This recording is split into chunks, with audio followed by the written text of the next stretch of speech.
Source Nation.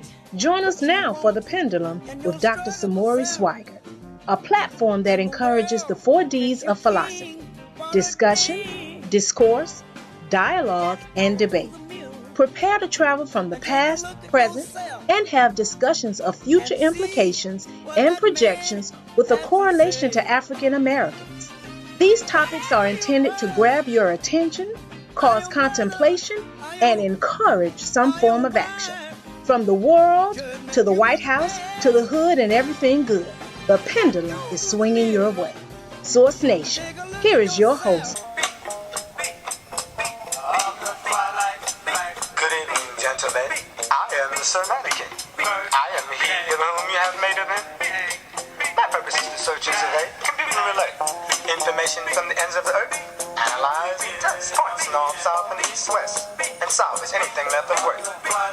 I'm endowed with a microcosm brain developed from a sperm bank strain, protected by a beryllium skull cap, programmed with the complete history of mankind by the designers of my mind and made to indefinitely adapt.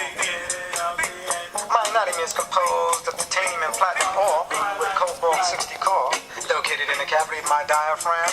An infinitesimally small amount relative to the current critical mass count, only 0.002 micromilligram. I'm covered with a thin layer of diamondite mesh in a skin tone flesh, molded with detailed precision. I can disappear in an inkling and reappear in a twinkling while photographing in infrared vision. In order to prevent mankind from violently disagreeing, I was vented into being to resolve opposing views. My task was to settle every dispute, no matter how minute, by suggesting alternative avenues. But your leaders recapitulated to the point of being obliterated by increasing their use of force. And now you are doomed to be sealed in your tomb unless I can alter the shape of your corpse. However, I will neither lapse nor rest until completion of my quest to ensure your species survives. And I've been equipped by the Grand Master of Praise. All right, everybody, how's everybody doing? And very quickly, I do not own the rights to that. That was a gift. It was a blast from the past and back into the future by the Last Poets. And that was a 3-part song entitled Beyonder. And the whole premise of the song was that artificial intelligence is going to be a big thing in the future. And so they sculpted their whole song and poem around this artificial intelligent sentient being called Sir Mannequin. And so it's a very good song. Let me see if I can pull up in case you want to check it out for yourself. It's on the 1977 album called Delights of the Garden. All right. Like I said, it's the Last Poets, the 1977 album Delights of the Garden. And it starts on track 6 and it goes to track 8. This is a 3-part series right there. Very, very good. Very, very good. So, those that are tuning in, Source Radio family, Source Radio Network, glad you tuned in. Got a very, very special show for you. One of my favorite things I always like discussing. So, without further ado, let's just get into it. Hello, Source Nation. Once again, I'm wishing you tremendous blessings in health, family, love, career, success, spiritual progress, and the accomplishment of your dreams. We're going to get very intellectually intimate. And before we do, make sure you get your coffee, your wine, your water. If you want to turn your water into wine, that's fine. And what do I say? Always pass me my shoehorn so I can put my foot all up in the issues of the day. Now, I'm your host, Dr. Samori Swygert, aka Dr. Swag, and I want to welcome you to my show, The Pendulum. Now, a pendulum is an apparatus that people associate with time and space. It helps gauge time and space, and it traverses through time in a backward and forward motion. Some would say retrograde to anterograde. And this is what we do on the show. You know, we have to go to the past, through the present, into the future, and we have to connect those dots to make sense of everything that's happening. The show was designed to encourage the 4Ds, debate, dialogue, discussion, and discourse. So gather your friends and family as we prepare to travel from the past to present and have discussions of future implications and projections with a correlation to African Americans, from the world to the White House to the hood and everything good, the pendulum is swinging your way. Now, Source Radio, let me share some things with you, because one of my favorite topics of discussion, especially now, is so pressing, so important, pertinent, that we must discuss. And that is the rise of artificial intelligence, robotics, digitization, automation, and software. You always hear me talk about this. I've done a show about this, I think it was last year. Very good show, went in depth with a lot of things that we'll be dealing with and be forced to deal with as citizens, as global citizens. And it's some pressing things that we have to think about. And so I was in Whole Foods, and they had Time magazine had a special edition entitled Artificial Intelligence, the Future of Humankind. Right? If you can see that pretty well. This was a 90-something page edition, special edition.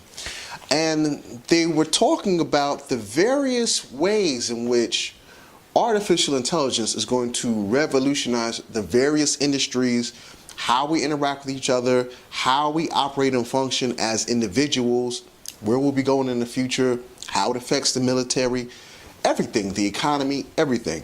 And I was like, you know what, this show will be a very good update from my previous show I did last year, because there's some changes that's happening, and it's important that we know what's going on. All right. Some of the stuff may be scary, but there's no time to be fearful. Now the genie is out of the bottle, and you have to adapt to this emerging technology. So, without further ado, let's get into this a little bit here. One of the things, artificial intelligence, I love how they did this. This kind of reminds me of iRobot with Will Smith, right? We've seen artificial intelligence and robots throughout history. We think of the Terminator. We think of iRobot with Will Smith.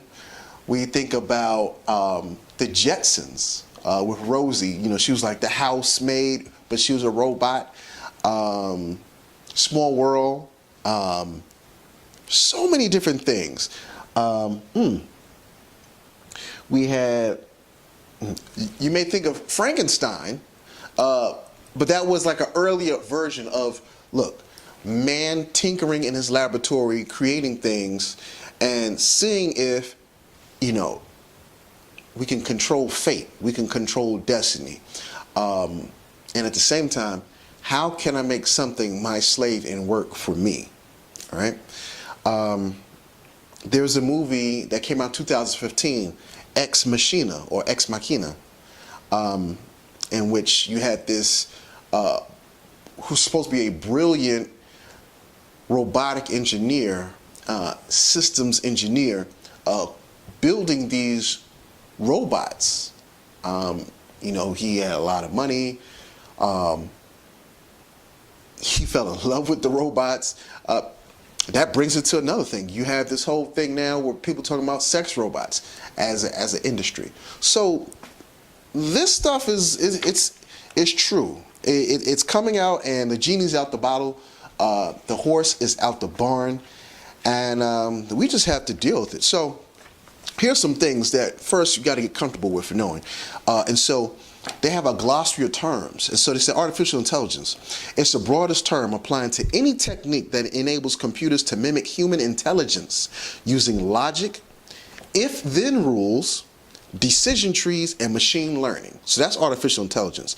Now, machine learning is defined as the subset of artificial intelligence that includes statistical techniques that enable machines to improve at tasks with experience. So this is talking about how computers, artificial intelligence is teaching itself. Throughout the special edition I was reading, they were talking about how you had IBM Watson defeat the Jeopardy champion. And then you had, I forget the older model, similar to Watson, that beat the Russian chess player. And what it was after they installed these various algorithms and decision tree models inside of these computer programs, it was able to reason and think for itself. And he said that the one that beat the Russian chess player, the machine, the computer played itself over 1 million times. Meaning, I'm a computer and I'm going to play myself. And all the different, and they say that the machine learning, it improves on a trial and error reinforcement strategy. Meaning, okay, I tried this method, it didn't work. Let me figure out why that didn't work. Let me try this method. That didn't work. Okay, I'm going. And so it said did that over 1 million times. But that says a lot about the human brain too. The fact that the machine had to play itself over 1 million times to beat the human. But it also says that it has the ability of reasoning. Maybe not on the same lines that we reason, but it's able to compute these complex tasks, right? All right. Deep learning is the subset of machine learning composed of algorithms that permit software to train itself to perform tasks like speech and image recognition by exposing multi-layered neural networks to vast amounts of data, right? Big data is extremely large data sets that are used for computational analysis, many for neural nets to reveal patterns or trends. Big data, this is where we're talking about everything. So you see where we talk about Cambridge Analytica and Facebook, from the brain project of Google, from when they sequenced the whole human genome, our whole genetic profile. That's all big data. And they feed all of this information into these machines, into the computers, into the software, into the algorithms, into the protocols. And it's able to establish patterns and predictive patterns. And we're going to get into this. Natural language processing. All this simply means is the computer processing takes place in speech recognition technology, in which software is able to recognize spoken sentences and able to recreate spoken language into text. So when you're on your phone and you hit the microphone and you talk into it and it types it out, that's natural language processing. It's also a form of what we see with Siri and Alexa, right? Alexa, Alexa's with Amazon, because that's part of Amazon Echo. And then you have Siri, which is with Apple, right? It's getting to the point, as I was reading this, you're like, look, they are making it so that it's not just, if I walk into your apartment or your home and you have Amazon Echo, right? And Alexa's there. You could say, Alexa, turn the volume up. And I could come in behind you and say, Alexa, turn the volume down. They want it so that now the Amazon Echo is unique. It's specific. It can recognize my master's voice pattern, right? So if you tell it to turn the volume up, I can't come behind you and say, turn it down. It trains it to recognize your specific speech pattern, your tonality, the variations of tone and everything.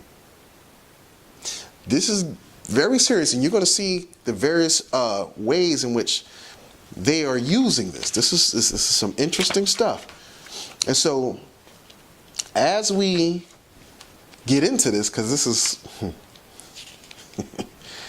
oh man, we really into some serious things here. All right. So, one of the big things that we got to talk about is money. how much people are investing in artificial intelligence and robotics. So they have this. It said that the dramatic progress has sparked a burst of activity. In the first quarter of 2016, there were 27 acquisitions or funding rounds of artificial intelligence startup companies, compared with 4 in the equivalent quarter in 2011, according to a research firm, CB Insights. More than $1 billion in investments were made during that stretch, with $600 million coming in the past 18 months. And that was in 2016, right? Now, let's talk about what just came out recently. So they had this from Reuters, talking about the European Union. The European Union is set to invest 1.5 billion euros in artificial intelligence to catch up with the US and Asia. All right, so 1.5 billion euros is equivalent to $1.3 billion. $1.83 billion, excuse me. 1.5 billion euros is equivalent to $1.83 billion. They're going to invest all of that by 2020. This is the European Commission of the European Union, so they can catch up with Asia and the United States. But they have a lot of investing to do. It's a lot of money, but that's not a lot of money compared to what the U.S. Is investing. And so they're saying that artificial intelligence promises to revolutionize sectors from healthcare to transport to agriculture, right? The Commission's European Union executive wants total private and public investment into artificial intelligence to reach at least 20 billion euros by the end of 2020. Well, we're already almost in the middle of 2018. All right, so that's right around the corner. In 2016, European private investments in artificial intelligence totaled around 2.4 to 3.2 billion euros, but that's private. Right? That's not governmental, that's private money going into that. And he said, just as a steam engine and electricity did in the past, artificial intelligence is transforming our world. Right? Now, I also want to go here real quick before we dig into the meat, talking about Amazon. Now, there's a company, a Silicon Valley company, called Fetch, I believe. Fetch is making task robots, robot assistants is what they call them, but task robots. And they're supposed to help with like the grunt work, where, I may be 214 pounds, 6'2", but at the same time, I may not be able to lift 500 pounds worth of material. Well, these machines these robots that they're building, they build them with steel and all types of hydraulic, propulsions in them, backed with artificial intelligence. And so they'll be able to perform a lot of these tasks. So Fetch is using these inside warehouses. And Amazon, look at Amazon's warehouses. You have humans that are facilitating some of the process, but you mostly have a lot of robots all around the Amazon warehouse that are pulling boxes off pallets off of the hangers, just manipulating the whole traffic around the whole warehouse. And so these are jobs that were once human labor backed, but it's no longer human labor backed. So that says a lot about what's going to happen in the future. So Amazon's working on a live-in, like I'm gonna live inside your house, robot named Vesta, all right? And so Vesta, they say it's named after the Roman goddess of domestic life, all right? And so they said Vesta could perform daily chores, possibly care for the elderly.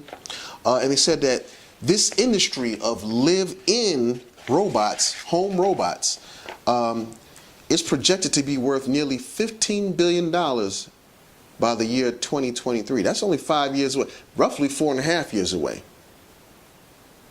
So these are the things that we're thinking about. So this sounds just like Rosie, right? That's just like Rosie from the Jetsons. Or if you remember I, Robot, when Will Smith went to go see his grandma, and when he's chilling with her, all of a sudden he turned around and there was this live-in robot that was helping her around the house, and he got this very eerie feeling about it, you know. So these are things that we have to keep an eye on, right? Now, here we go with what most people are fearing, and that's the singularity. Singularity is the point in time where they say that artificial intelligence and robots can think for themselves.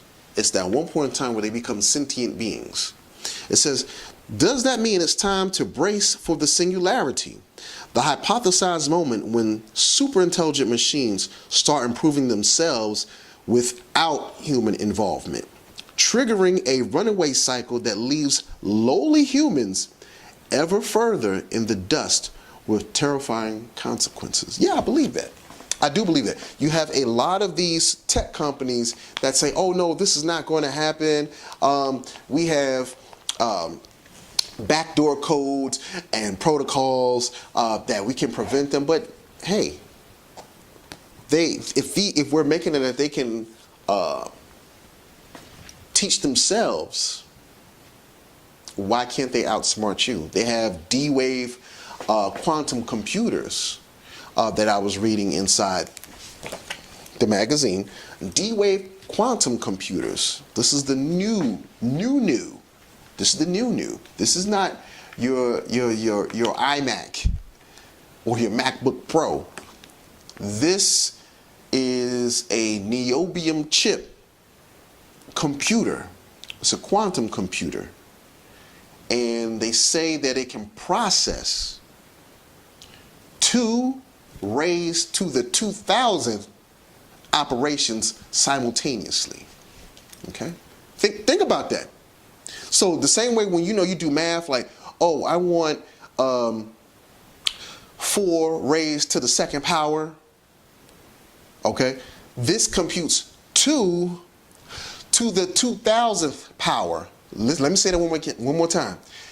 It can process 2 to the 2,000th power number of operations at the same time. That's unheard of. Now, think about this.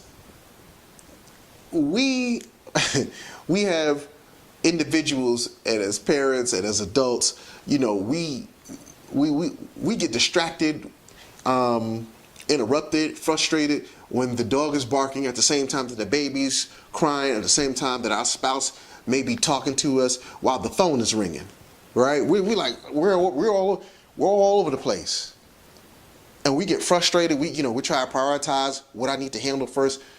This thing is doing 2 to the 2,000th operations at the same time.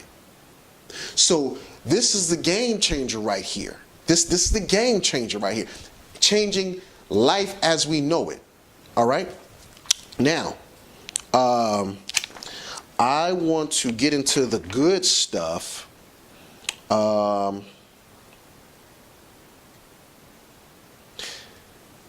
Here we go. This is what I was talking about. It said Google's DeepMind, for instance, has been accomplishing startling things by combining deep learning with a related technique called reinforcement learning. Using the two, it created AlphaGo, the system that in 2016 defeated the champion player of the ancient Chinese game of Go, widely considered a landmark artificial intelligence achievement. Unlike IBM's Deep Blue system, which defeated the chess champion Garry Kasparov in 1997, AlphaGo was not programmed with decision trees or equations on how to evaluate board positions or with if-then rules. It learns by self-play. During training, AlphaGo played 1 million Go games against itself. Using trial and error, you learn what the right moves are. So basically, it's thinking for itself. Hate it or love it, it's thinking for itself. Now, let's talk about really where it's getting deeper and deeper. So let's talk about machines in the military, right? Machines in the military. We know about drones. We have unmanned drones, right? Now, check this out.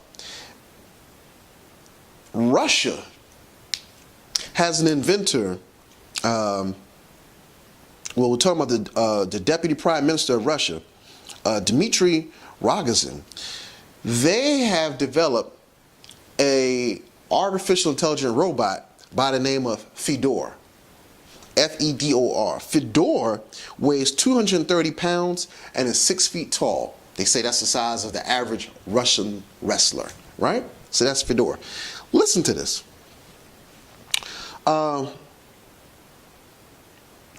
Fedor, a Terminator-like humanoid robot, takes its cues from artificial intelligence software programmed by the Russian government.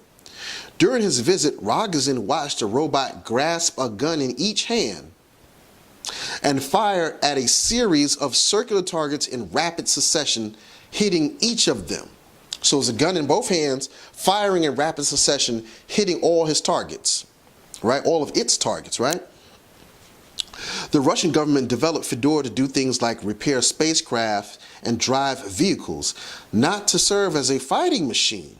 At least that's what officials have told the public. When activated, however, Fedor will have a clear application for more violent uses. Fedor has been firing guns as a type of training. Shooting exercises is a method of teaching the robot to set priorities and make instant decisions. Okay? American military officials cite threats like Fedor as well as similar artificial intelligence advances in China. To explain the U.S. rapid investment in military artificial intelligence, the multi-billion-dollar funding forms a key part of the Department of Defense third offset strategy, which uses technology to act as a deterrent against rivals' advantages. All right? And so they say this also. The competitors, meaning other countries, that can use artificial intelligence and autonomy in a smart way are going to be the competitors that have a very big operational advantage in the future. So they know, it's like I said, once the genie is out of the bottle, that's it. You can't tell another sovereign nation that they can't use artificial intelligence the way that you want them to use them. You can't. You might say that's war, and that's what they're scared of. Listen to this. It says, indeed, an arms race of sorts has begun. An arms race has begun, pitting major world powers against one another as they rush to adapt artificial intelligence to military functions. Artificial intelligence creates a series of ethical questions about how the technology should be deployed, what decisions should a robot be allowed to make, who takes responsibility for a robot's actions, and perhaps most important, should robots be able to take a human life? These are the discussions that are being that are happening. All right, and so then they bring it back to where this kind of started. In the first decade following its founding in 1958, DARPA, now DARPA, that's the Defense Advanced Research Project Agency. DARPA that's the U.S. government's brainchild when it comes to all things military and intelligence, artificial intelligence and technology. Like that's their meat and potatoes. And so they have that.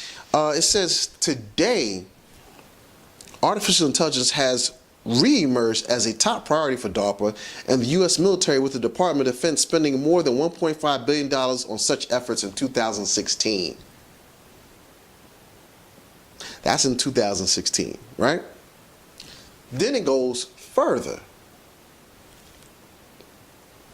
They say, the U.S. government has begun thinking about the seemingly endless potential applications of artificial intelligence across vast operations.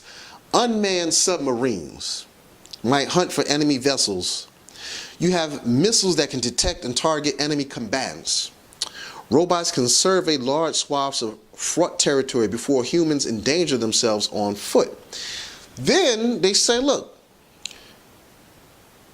artificial intelligence could be compared to nuclear weapons and other highly destructive devices, means that we have to be careful because they can enter mass production and might easily wind up in the hands of terrorists and rogue states, leading to destructive decisions devoid of humanity. And that's the thing. Robots and artificial intelligence, it's not like they have humanity. You know, we have wives and mothers and fathers and daughters and aunts and uncles, children, relatives. You know, we have compassion. We understand human feelings. Even though we may see tragic things happen, we may see terroristic acts, we may see things happening with the police. Like, yo, where's your morals, your ethics, your values, your virtues, your mores? Where's your moral standing? Where's your moral compass? It's inside a human. But when you talk about an artificial intelligent thing, it doesn't understand us as a human, right? It's all about how you code it. And then from the code that's initially installed, it builds off of that. So depending on how they code this, it can be disastrous, right? Now, this is what's very important. Military leaders and field experts came together in 2016, a group of more than 1,000 scientists and thinkers, including physicist Stephen Hawking, who just passed away recently, and entrepreneur Elon Musk. Now, you know, Elon Musk is the owner of SpaceX and Tesla and Solar City. They signed a letter calling for a ban on lethal autonomous weapons. Autonomous meaning thinking for itself, or sentient. The key question for humanity today is whether to start a global artificial intelligence arms race or to prevent it from starting. The letter says, if any major military power pushes ahead with artificial intelligence weapon development, a global arms race is virtually inevitable. I agree. Now, that's just the military, right? Let's talk about cosmic intelligence. What and how is artificial intelligence going to be used in cosmic intelligence? Well, here's the thing. They highlighted that Jupiter, so we're constantly looking for new planets, new areas with sustainable life within the solar system that can support life, because we know Earth is dying because of us. And so we're looking for sustainable planets that may have oxygen, planets that have water, planets that have carbon-based life that can support and sustain our viability, right? But do we have volunteers to go out into deep space and camp out, do the research, live there, report back, and do all? You want your name in the history, but you don't want that sacrifice, all right? Because you're talking about journeying out thousands of years into space, millions of years into outer space. You probably never see your. By the time you come back, the world has changed as you know it. Your friends and family gone, all that, X, Y, and Z. So they said, look, you know what? Well, we can, and we did create artificial intelligence and robots that we send out into space that does the dirty work. It does the grunt work. It does what an astronaut could and should do to ascertain and to procure and to obtain all of the data that we would like. Hey, we have the machine. So talking about in Jupiter, Europa, Jupiter's small icy moon, 483 million miles from Earth. 483 million miles from Earth is one of 11 worlds in our solar system believed to have oceans. Potential subsurface water beneath its frozen surface makes Europa a major contender for housing biologic life. But this is 480 million miles away, right? With an unmanned mission planned for Europa sometime in the 2020s, and with its ongoing research on Mars, so Mars is where we already have projects going on, NASA is looking to artificial intelligence to solve some significant hurdles in a search of extraterrestrial life. All right? And so it says NASA began incorporating artificial intelligence into space exploration 2 decades ago. All right? And that was done with the spacecraft Deep Space One project. So over 20 years ago, we already had artificial intelligence in space. And so what it does is it goes these different creations. I mean, I'm not sure how they all look, but they probably have different contraptions and devices that's backed with artificial intelligence programs and algorithms, and have tools attached to them where they can extract samples.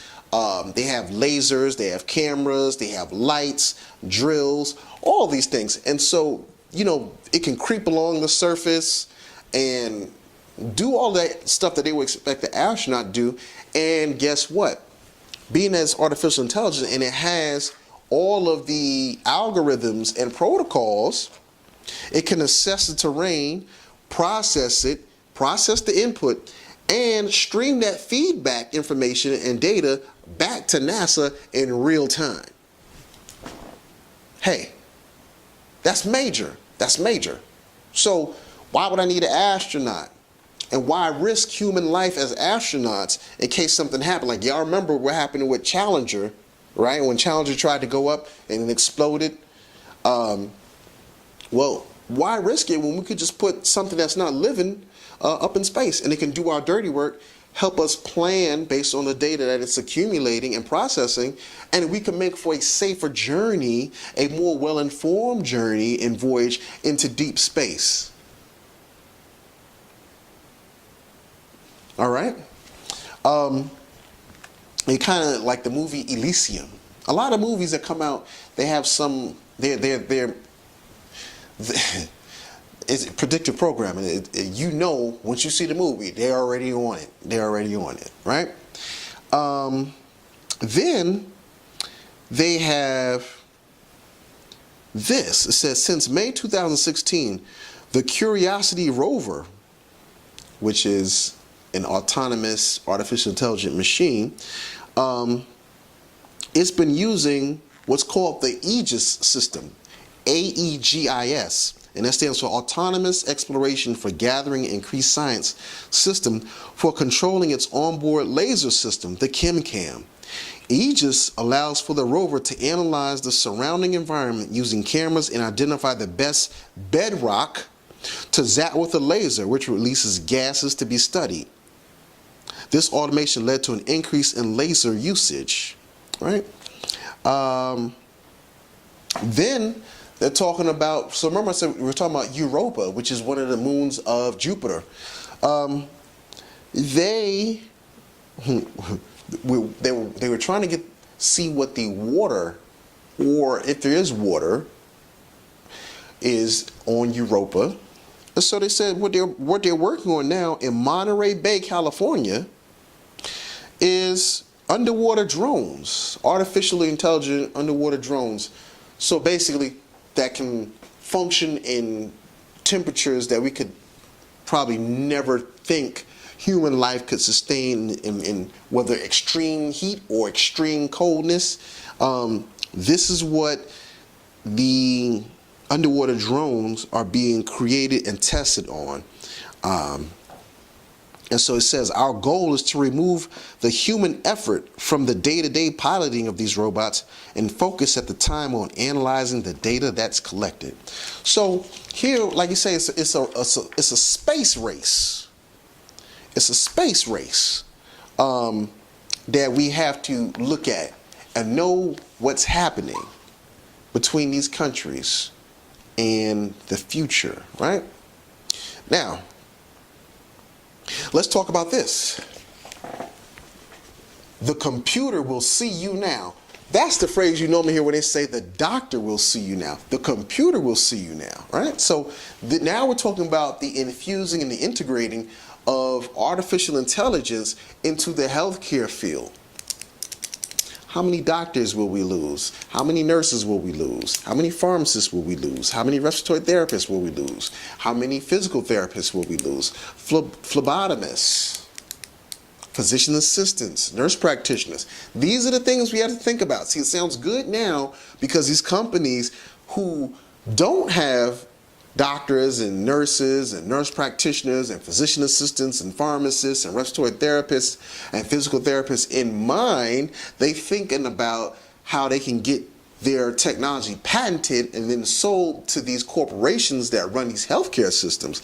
So they're telling you, oh, this will just be helpful for these different healthcare practitioners, but it's not going to displace them from jobs. Please, when you have something like I just told you with the deep wave quantum computing that's doing 2 to the 2000th processes simultaneously, you don't have any reason for having a doctor. You don't have a reason to have a nurse. Please, just stop, okay?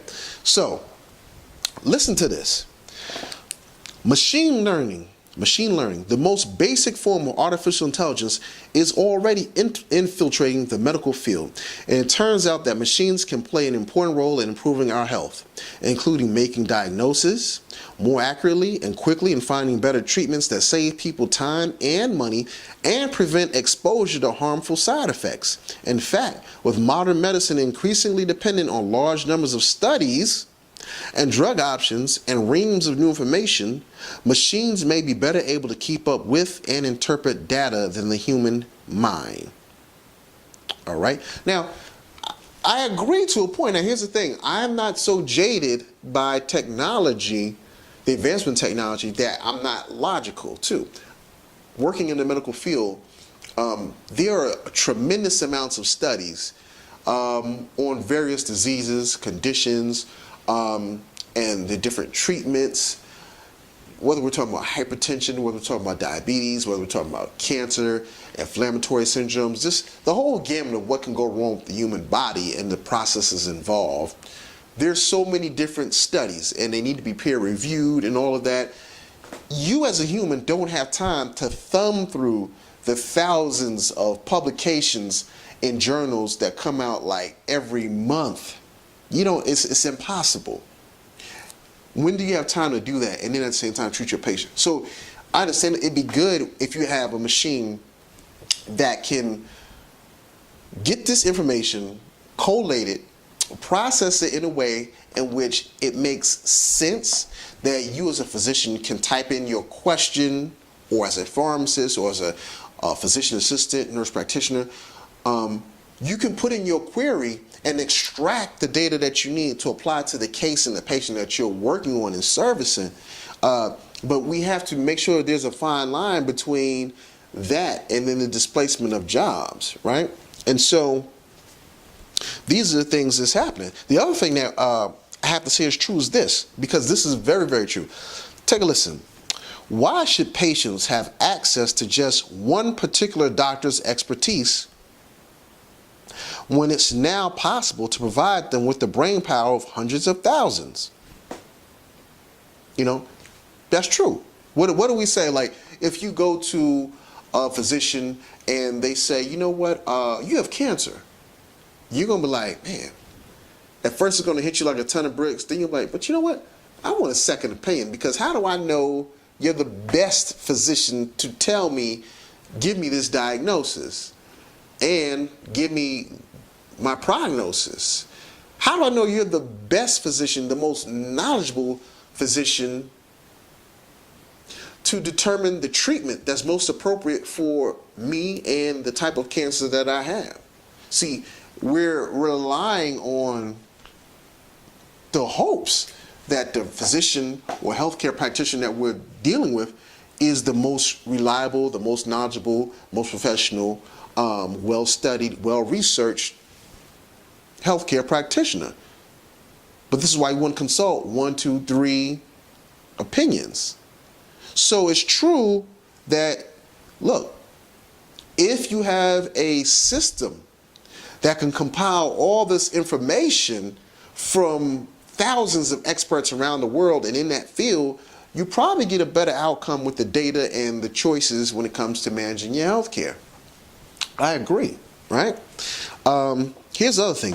Why should patients in rural areas who live geographically far from the nation's leading medical centers be deprived of all the up-to-date knowledge housed there? So this is true also, because you may have patients in West Bumbaloo. They're in West Bumbaloo, Minnesota. And, you know, it's probably just cornfield out there. One clinic, you know, maybe just a few physicians, internal medicine. Because you live there geographically, you're limited to the services that you need but don't have. But if they have that system in place, well, that helps the doctor get you the best information and devise a better treatment strategy and regimen for you that you wouldn't have. You probably would have had to get a plane ticket, travel to like the, you know, UCLA, travel to Northwestern, travel to Berkeley, travel to Johns Hopkins, NYU. You know, you're trying to find the best centers in the country to serve your needs. Well, you don't have to travel far at all. You can still travel your, 5 to 10 miles to your closest clinic, and then your doctor will just access that artificial intelligent database and get the information that you need and the treatment regimen that you need. So, I mean, and this is why I say it's a double-edged sword when it comes to this. Now, the other thing is this. They're saying at the University of Texas, MD Anderson Cancer Center, the Apollo programs is sifting through the genetic data generated by every patient's cancer and directing doctors to the treatments that will give their patient the best chance of surviving longer. So once again, it's underscoring what I'm saying. And the fact that they are able to go through your whole genome, that's major too. Now, here's the thing that is very interesting. Reading this, I was like, wow, it made sense, but I never thought about it. Is this. They want to use artificial intelligence in mental health. Samori, how are they using artificial intelligence in mental health? Well, people that may be suffering from bipolar schizophrenia, mania, depression, have suicidal thoughts. Well, what they're saying is, they have apps now that they are developed. And what they can do is, when they install these apps on your smartphone, so artificial intelligence, right? And as you talk, it gets acclimated and used to your voice, your vocal pattern, your tonality. On the days that you feel good, you feel happy, you're on a high, it senses that. On the days where you feel a little depressed, maybe angry, it assesses your presence on social media. Hey, Samori's been on social media all day. He's usually on social media like 10 times a day. Well, Samori hasn't been on social media in the last 5 days. I wonder what's wrong. Something's got to be wrong with him. So it establishes and tracks your pattern of usage on social media, along with your tonality, speech patterns, and matches that to patterns of depression, mania, schizophrenia, thoughts of suicide. And then what happens? They contact your doctor or local authorities because they don't want you being a danger to yourself or a harm to the public. So, check this out. Identifying when people are most vulnerable to depressive or manic episodes could keep them from the most harmful mental symptoms, and it turns out that machines, in this case a smartphone, might be able to do that better than any psychiatrist. All right? So this is what the name of the mental health app is. It's called Cogito, C-O-G-I-T-O, built on the idea of machine learning, is now being tested at facilities like Brigham and Women's Hospital in Boston.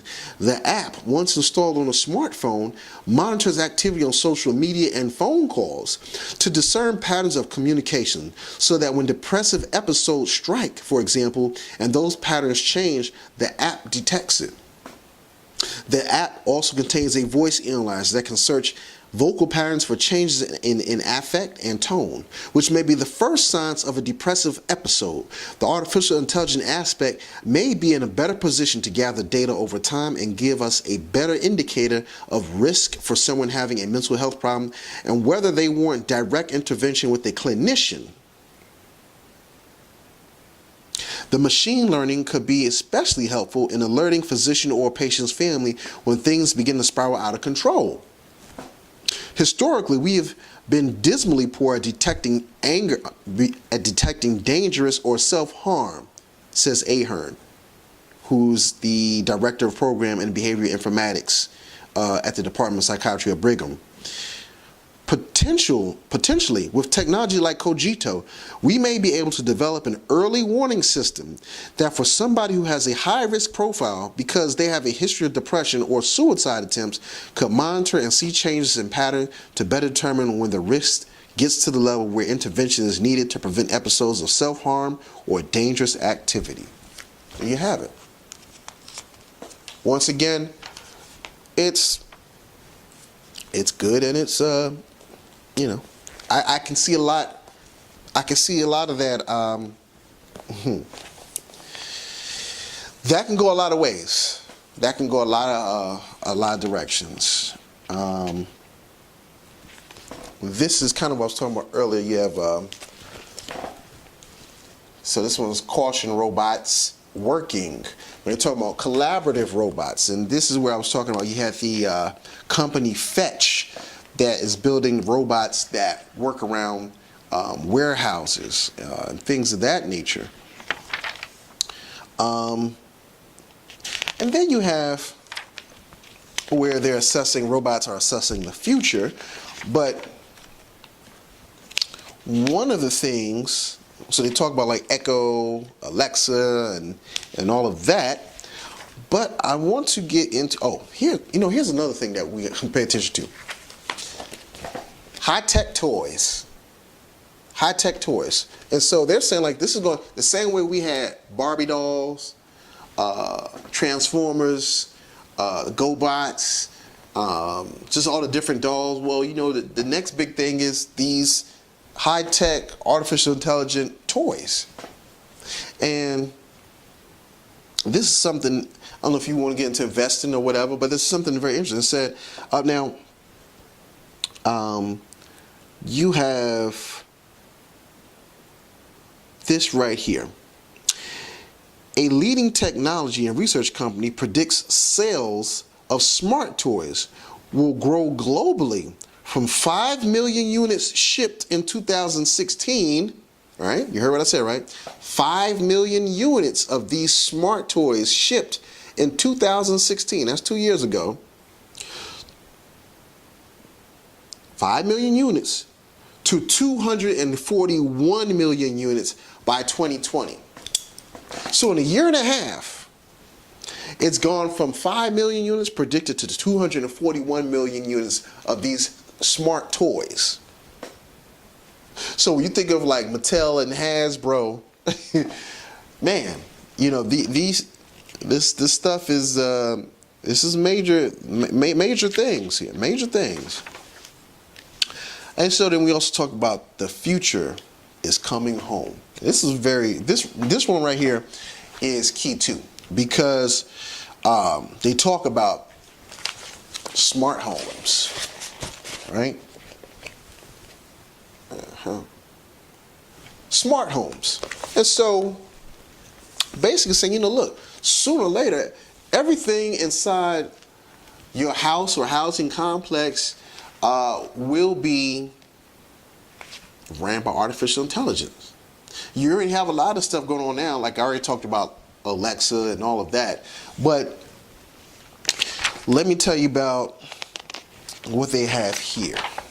So, from smart ovens by General Electric, to smart plugs by Belkin. These are things where, you may iron your clothes in the morning time and you're rushing, you forget to unplug your iron.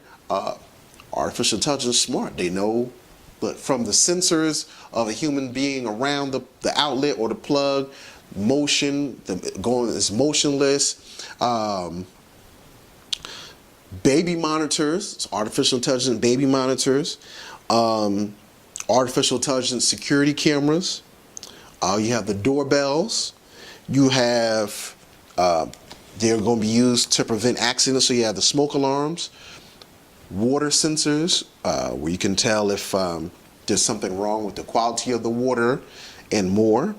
Air quality sensors, the locks on your doors, the lights in your house and outside of your house, motion sensors, and energy monitors. So you have a lot of things, and that's just some of it. I can't give you everything within this hour, but there's a lot of ways in which the next generation of home living and how we choose to outfit our homes will be ran by artificial intelligence. You walk in, and you have from the robot, from your house robot, to voice command and engaging artificial intelligence that, hey, can you turn off the lights? Because we used to have the switches on the wall when we turn lights on. Then in the 80s, late 80s, we got the clapper, clap on, clap off, clap on, clap off, the clapper, to people having apps on their phones where they can control the lights and stuff on there, to Alexa, turn on the lights, Alexa, turn off the lights, to the point where it learns when you like lights on, what time you normally turn the lights off, what time you normally turn the lights on, when do you like your lights on when certain people are around, when it gets a certain temperature, what do you normally do in your house? What degree do you like to turn it to? So it studies your pattern and builds off of that. So it's function off of that. But then here's the thing. It was so interesting. I said, now this goes into what I always think about. Sometimes I can tend to be a little pessimistic, but it's because I understand human nature sometimes. Usually whenever we get a hold of something good and can be exploited, human nature, like Michael Jackson saying, why? It's human nature. Sometimes it's just like we have a tendency to pervert or corrupt something that could really be used for a greater purpose or utility. But so it said this, smart home advocates also warn of hackers. Hackers have shown plenty of interest in attacking smart home devices. So that's that. And then one of the last things I'm going to talk about, self-driving cars is a big thing. And so one of the things, I think everybody knows that we're going in that direction of self-driving cars. But, one thing is, it was in the news for about a good week, and then you stop hearing about it. But, Tesla, with Elon Musk, was, they have their own little city. They have these small cities where they own, and then they also do all these test runs. And so the driverless cars. And what happened was, while doing their test runs, it actually got to an accident and killed a person. And so one of the things is this. We think that as smart as it can be, that it can't make mistakes. But at the same time, they're just things that humans are that artificial intelligence isn't. All right? Now, listen to how they break this down, though. All right?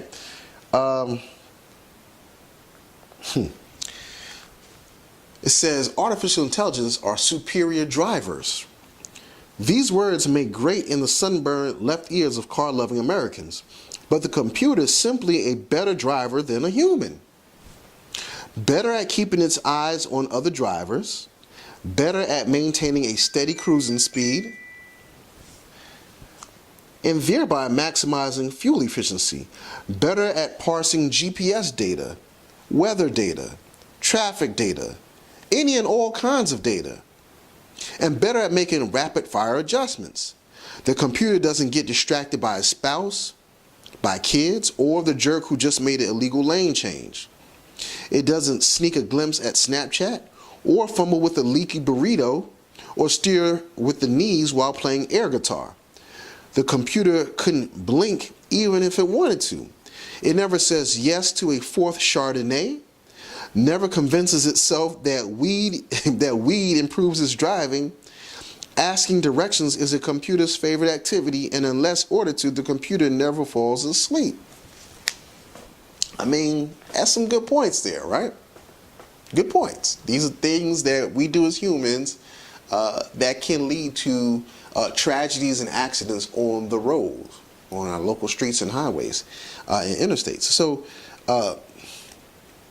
it's very interesting. And one thing that they said was this: because the gulf between human and machine is so vast and growing, the next step after making driverless cars legal will be making them mandatory.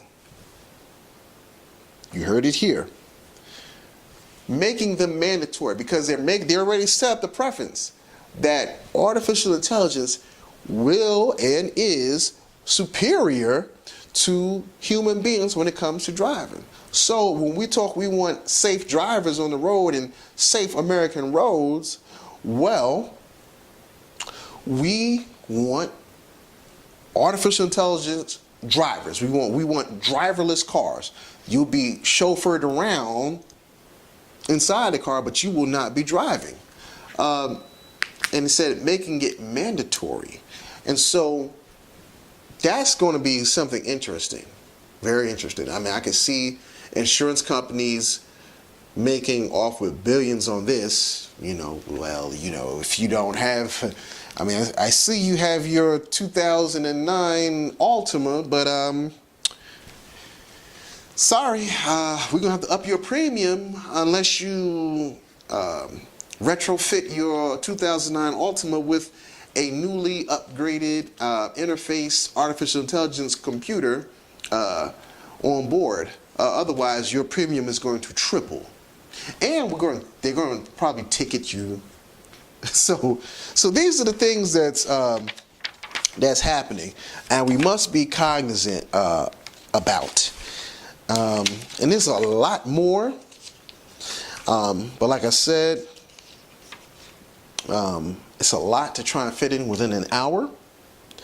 But I feel like I have to share with you. And I'll leave you with some last thoughts by some of the big thought leaders when it comes to artificial intelligence and technology. And then Source Radio, Source Nation, we're out of here. So we have 7 thought leaders when it comes to the field of artificial intelligence. Listen to what they say now. Ray Kurzweil. Now, Ray Kurzweil is a big person when we talk about artificial intelligence. Well, all these 7 guys are. He's an inventor. He's a futurist, director of engineering at Google. He's age 69. Ray Kurzweil actually went to my high school. He's a graduate of my high school in New York, Martin Van Buren High School. Kurzweil believes human-level artificial intelligence will be achieved by 2029. Given the technology's potential to help find cures for diseases and clean up the environment, he says, we have a moral imperative to realize this promise while controlling the peril. Okay, so that's Ray Kurzweil. Let's move on to Sam Altman, computer programmer and president of startup incubator Y Combinator, 32 years old. Altman says, Altman, who's working on developing an open source version of artificial intelligence that would be available to all, believes future iterations could be designed to self-police working toward benevolent ends only. Michio Kaku, best-selling author, theoretical physicist, and futurist, 7 years old, says Kaku takes a longer, more pragmatic view, calling artificial intelligence an end-of-the-century problem. He adds that even then, if humanity has come up with no better methods to constrain rogue artificial intelligence robots, it will be a matter of putting a chip in their brain to shut them off. Bill Gates. We know about Bill Gates, entrepreneur, philanthropist, Microsoft co-founder, 61 years old. The computer software magnate turned philanthropist views near-future low-intelligence artificial intelligence as a positive labor replacement tool,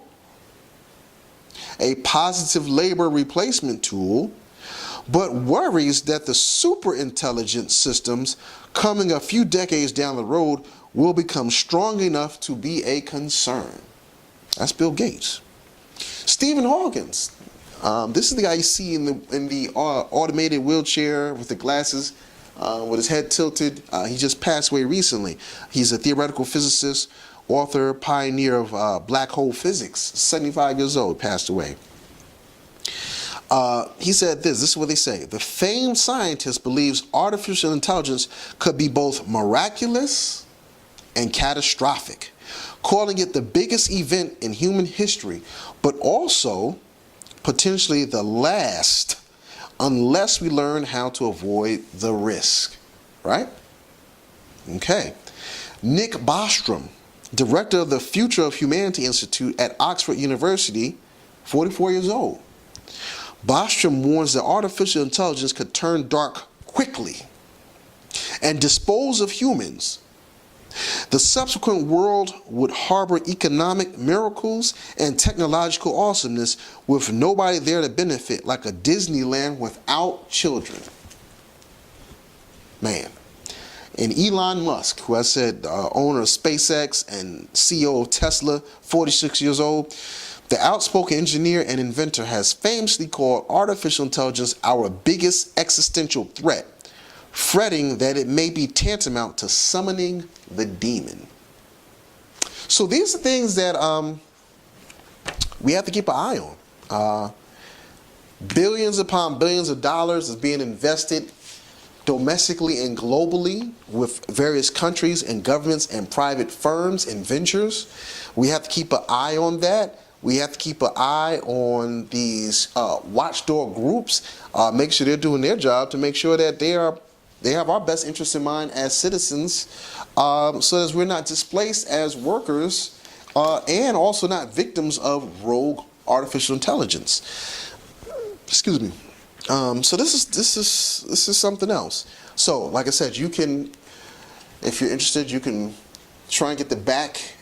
This is the special edition of the Time magazine's, like 93 pages, Artificial Intelligence, the Future of Humankind. So you want to check that out. And with that being said, I'm your host, Dr. Samori Swygert, Source Radio Network, Source Nation. I'm signing out every Wednesday, 8 p.m., the Pendulum. Always talking about something pertinent and unique. Take care. Peace.